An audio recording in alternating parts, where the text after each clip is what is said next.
বন্ধুরা, জিও হাব চ্যানেলে তোমাদের সকলকে স্বাগত জানাই। তো দেখো বন্ধুরা, আগের দিন আমি ভিডিওতে চিপকো আন্দোলন নিয়ে একটু ডিটেলসে আলোচনা করেছিলাম, যেহেতু ওইটা খুবই গুরুত্বপূর্ণ বলে। তো আজকে আমি এই পরিবেশ রক্ষার্থে যে সমস্ত আন্দোলন হয়েছিল তারই একটা গুরুত্বপূর্ণ ভিডিও করছি। মানে চিপকো আন্দোলন ছাড়াও আর কি কি গুরুত্বপূর্ণ আন্দোলন হয়েছিল, তো চলো সেগুলো আজকে দেখে নেওয়া যাক। মূলত এই তিনটে আন্দোলনের ক্ষেত্রে বা যে কোনো পরিবেশ আন্দোলনে তিনটে পরীক্ষার বিষয় আসে, মানে শর্ট কোশ্চেন বা এমসিকিউ যদি আসে তাহলে সেটা হলো কি কি আন্দোলনের নাম। দেখো আমি এখানে লিখেছি আন্দোলন কোন কোন সালে হয়েছিল, আর কোথায় কোন রাজ্যে এটা হয়েছিল, এবং সেই যে আন্দোলন হয়েছিল সেই আন্দোলনে নেতৃত্ব কারা কারা দিয়েছিলেন তাদের নাম। এগুলোই মূলত এক্সামে আসে। প্রথমেই যে আন্দোলনের কথাই আমি আসবো সেটা হলো বিশনয় আন্দোলন। দেখো, রাজস্থানে একটা সম্প্রদায় আছে যারা বিশনয় সম্প্রদায় বা বিশনয় ভিলেজ সেখানে বলা হয়ে থাকে। সেইখানের মানুষজন গাছ কাটার বিরুদ্ধে যে আন্দোলন তো গড়ে তুলেছিল বা আন্দোলন শুরু করেছিল 1700 সালে, সেটা বিশনয় আন্দোলন নামে পরিচিত। এবং এই বিশনয় আন্দোলনে নেতৃত্ব দিয়েছিলেন অমৃতা দেবী। তিনি নেতৃত্ব দিয়েছিলেন, তার নাম অমৃতা দেবী। ইনি একজন মহিলা ছিলেন, তিনি কিন্তু এই আন্দোলনের সাথে যুক্ত ছিলেন। এটাও গাছ কাটার বিরুদ্ধে হয়েছিল রাজস্থানে, বিশনয় আন্দোলন। এরপর যে আন্দোলনের কথায় আসবো সেটা গুরুত্বপূর্ণ, এটা তোমরা স্টার মার্ক নিয়ে নিতে পারো, নর্মদা বাঁচাও আন্দোলন। এটার নাম কম বেশি তোমরা শুনে থাকবে।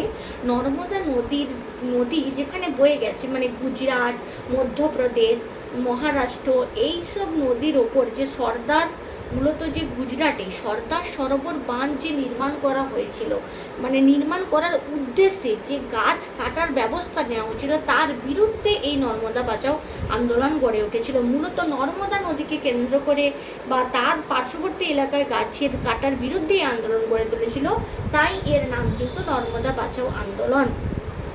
এই নর্মদা বাঁচাও আন্দোলন 1985 সালে হয়েছিল। এবং এই নর্মদা বাঁচাও আন্দোলনে যেই দুজন নেতা যুক্ত রয়েছেন সেটা হলো মেধা পাটেকর এবং বাবা আমতে। আমরা নর্মদা বাঁচাও আন্দোলনে মেধা পাটেকরের নামটা কিন্তু খুবই শুনে থাকি, এটা কিন্তু এক্সামে আসে। এছাড়াও এখনকার যে এক্সামের প্যাটার্ন সেখানে কিন্তু বাবা আমতের নামও কিন্তু পরীক্ষায় আসছে। দেখো, এটা কিন্তু খুব গুরুত্বপূর্ণ, এটাকে মানে এড়িয়ে গেলে হবে না, তোমরা কিন্তু খাতায় নোট করে নিও অবশ্যই। তারপরে যে কথায় আসবো সেটা দেখো 3 নম্বরে, এটাও খুবই গুরুত্বপূর্ণ, সেটা হলো সাইলেন্ট ভ্যালি আন্দোলন। সাইলেন্ট কথার অর্থ হচ্ছে নিস্তব্ধ, ভ্যালি কথার অর্থ হলো উপত্যকা। দক্ষিণ ভারতে যে কেরালা রাজ্য আছে, সেই কেরালা রাজ্যে যে নীলগিরি বায়োস্ফিয়ার, সেই নীলগিরি বায়োস্ফিয়ারকে রক্ষা করার উদ্দেশ্যে এই যে KSSP, এর পুরো কথা আমি বলছি, তোমরা চাইলে নোট করে নিতে পারো।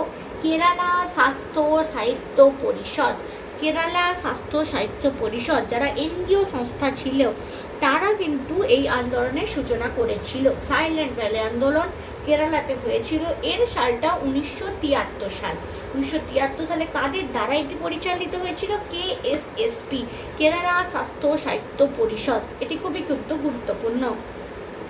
দেখো, চিপকো মুভমেন্টের কথা আমরা জানলাম, এই চিপকের মতনই আরেকটা আন্দোলন হচ্ছে, দেখো এখানে আমি লিখেছি আপিক্কো আন্দোলন। আপিক্কো আন্দোলন কি? এটা 1983 সালে হয়েছিল। কোথায় হয়েছিল? কর্ণাটক রাজ্যে উত্তর কানাড়া যে জেলা রয়েছে সেখানে শিরসি অঞ্চলে মূলত এই আপিক্কো আন্দোলনটা হয়েছিল। এখানে কি সরকারের তরফ থেকে বনভূমিকে কেটে শিল্পের যোগান করা হচ্ছিল, আর সেই প্রতিরোধে পাণ্ডুরঙ্গ হেগড়ে বলে একজন পরিবেশবিদ ছিলেন। পাণ্ডুরঙ্গ হেগড়ের মানে আন্দোলনের সূচনা করেছিলেন, তারই নেতৃত্বে কিন্তু এই আপিক্কো আন্দোলন বা আপিক্কো আন্দোলনটি হয়েছিল কর্ণাটক রাজ্যে। এটাও এই পাণ্ডুরঙ্গ হেগড়ের নামটাও কিন্তু আজকাল খুবই এক্সামে আসছে। পাণ্ডুরঙ্গ হেগড়ে যে নামের সাথে যুক্ত, সেই আন্দোলনটি হলো আপিক্কো আন্দোলন। বুঝতে পারলে বন্ধুরা? এছাড়া আরও কিন্তু ছোট ছোট অনেক আন্দোলন রয়েছে, যেমন ধরো জঙ্গল বাঁচাও আন্দোলন আছে, 1982 সালে হয়েছিল। এটা কোথায় হয়েছিল? মূলত বিহারের সিংভূম জেলাতে হয়েছিল। সেখানে কি সিংভূমের যারা উপজাতিগণ ছিল তারা কিন্তু জঙ্গল রক্ষার্থে এই যে জঙ্গল বাঁচাও আন্দোলনটি কিন্তু সম্পন্ন করেছিল।